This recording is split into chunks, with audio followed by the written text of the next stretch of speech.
The Powers of the Mind. Lecture delivered by Swami Vivekananda at Los Angeles, California, January 8, 1900. Published by Advaita Ashrama, Publication House of Ramakrishna Mutt, Belur Mutt. All over the world, there has been the belief in the supernatural throughout the ages. All of us have heard of extraordinary happenings, and many of us have had some personal experience of them. I would rather introduce the subject by telling you certain facts which have come within my experience. I once heard of a man who, if anyone went to him with questions in his mind, would answer them immediately, and I was also informed that he foretold events. I was curious and went to see him with a few friends. We each had something in our minds to ask, and to avoid mistakes, we wrote down our questions and put them in our pockets. As soon as the man saw one of us, he repeated our questions and gave the answers to them.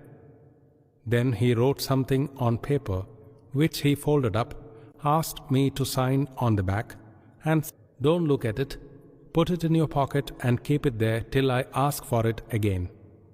And so on to each one of us. He next told us about some events that would happen to us in the future. Then he said, "Now think of a word or a sentence from any language you like." I thought of a long sentence from Sanskrit, a language of which he was entirely ignorant. "Now take out the paper from your pocket," he said. The Sanskrit sentence was written there. He had written it an hour before with the remark, "In confirmation of what I have written, this man will of this sentence." It was correct. Another of us, who had been given a similar paper, which he had signed and placed in his pocket, was also asked to think of a sentence. He thought of a sentence in Arabic, which it was still less possible for the man to know. It was some passage from the Quran, and my friend found this written down on the paper. Another of us was a physician. He thought of a sentence from a German medical book. It was written on his paper. Several days later, I went to this man again, thinking possibly I had been deluded somehow before. I took other friends, and on this occasion also he came out wonderfully triumphant. Another time, I was in the city of Hyderabad in India, and I was told of a Brahmin there who could produce numbers of things from where nobody knew. This man was in business there.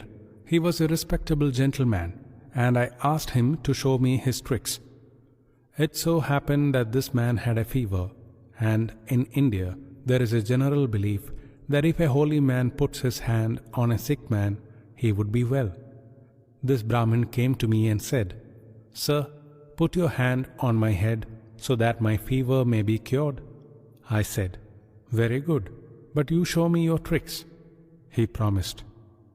I put my hand on his head as desired, and later he came to fulfill his promise. He had only a strip of cloth about his loins. We took off everything else from him. I had a blanket which I gave him to wrap round himself because it was cold, and made him sit in a corner. 25 pairs of eyes were looking at him, and he said, "Now look, write down anything you want."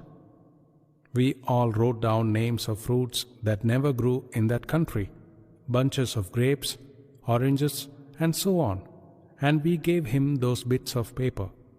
And there came from under his blanket bushels of grapes, oranges, and so forth, so much that if all that fruit was weighed, it would have been twice as heavy as the man.